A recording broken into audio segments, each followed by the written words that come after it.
Agus Harimurti Yudhoyono sepertinya percaya diri jika Anies Baswedan tidak akan bisa maju jadi calon presiden tanpa dirinya. Meski diketahui Anies Baswedan sudah resmi dideklarasikan sebagai calon presiden dari Nasdem, namun langkah untuk berkoalisi di pemilu 2024 dengan Demokrat dan PKS belum juga dilakukan. Hingga saat ini pun masih jadi pertanyaan alasan kenapa Nasdem belum mau mendeklarasikan koalisi bersama Partai Demokrat dan PKS.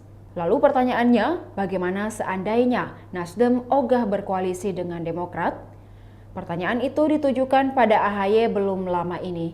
AHY lalu memberikan jawaban tegas jika Anies Baswedan tak akan bisa menjadi calon presiden karena tidak memenuhi presidensial threshold.